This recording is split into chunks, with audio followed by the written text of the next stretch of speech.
Hello to Nursing 326 Nation. Dr. Hastings here. Hope everybody's well. And here we are, 4 weeks into the semester. Everybody is doing a great job trying to engage into this course and to balance everything out with your other courses. And I just wanted to say hi real quick and give a little encouragement as we move forward and just a few qualifications on where we're at and where we're going. So I think everybody's doing a great job staying together, being able to complete the exam last week, while we've had a few assignments that have come up that have been important, a little challenging, and things that build upon things we'll be talking about later on.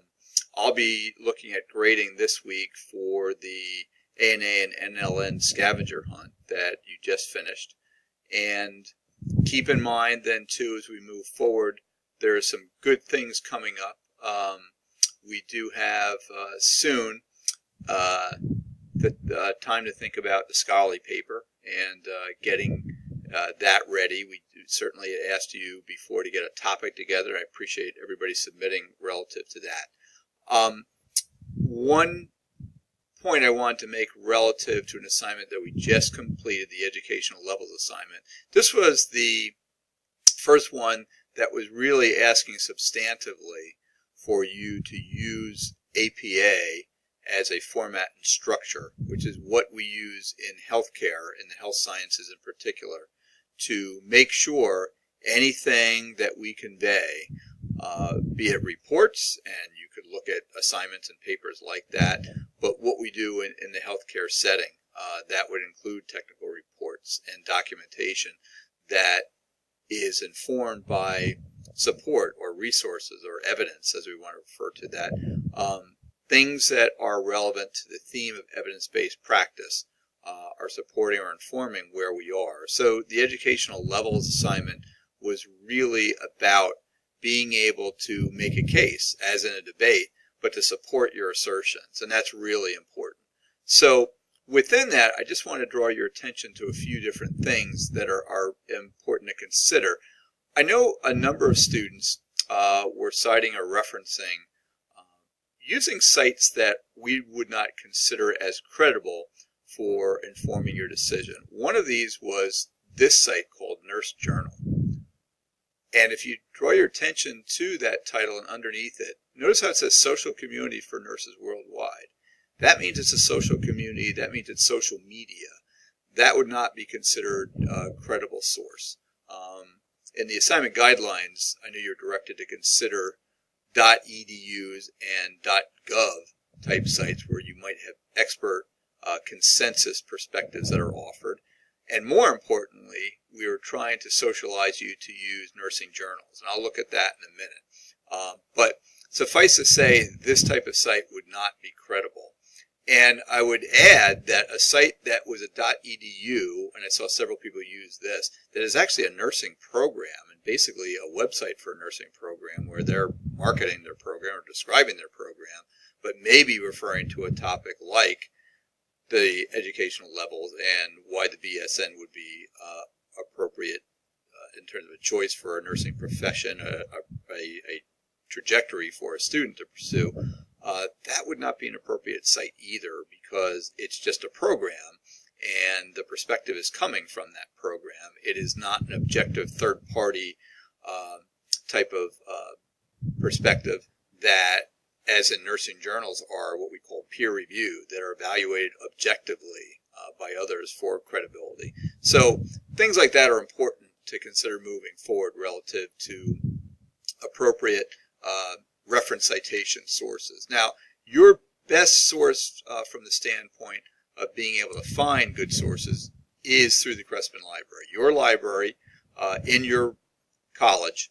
This is a very powerful resource, and when you're looking for how you can address appropriate journals, there's a range of different links, including an important journal finding source, EBSCOhost, that you can look up different subjects and find appropriate journals. Finding journals, there is a tiptoe guide to that as well. But e-journals and periodicals, things you can see in real time, you have to sign in to the site externally. So that's what I'm doing right now. But it's amazing when you look at what the Crespin Library has to offer. And if you click on Nursing and Allied Health, all the nursing journals, and there's 275 of them that you can refer to. The vast majority, are credible, peer-reviewed journal sources for finding articles that could inform your decision-making, that basically will justify and validate an evidence-based practice type of approach. So consider the power of that resource. I also want to direct your attention relative to Crespin. I'm going to back out of this actually for a moment. Another important tool that will be very helpful for you, as some struggled with the APA citation formatting. It is sometimes challenging to look through the APA manual and find everything you need.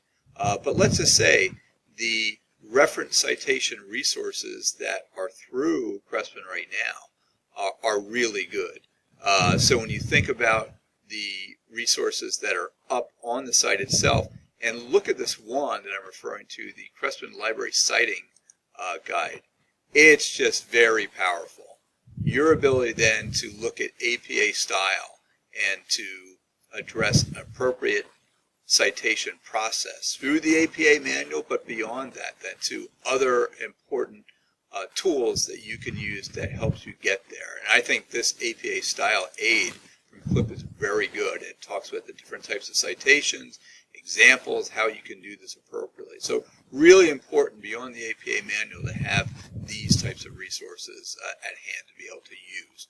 Okay, so within our assignments and what we're doing, the expectation for using appropriate APA format will basically advance, so that we want you to get more and more comfortable and confident in using that and to use that appropriately. So I just thought it would be good for me to take a few minutes to refer to some of the resources that you could use that would help with that, and to cheer you on, to help you stay focused and stay motivated, as the assignments that are part of this course are quite relevant to your maturation, to your building a sense of how to appropriately understand the nature of nursing and nursing concepts, the basis for our profession, and then also how to address evidence that supports an understanding of our profession better as we move forward. Okay, well, very good. Thank you so much for your time. I hope everybody's having a great weekend, and I will see you online.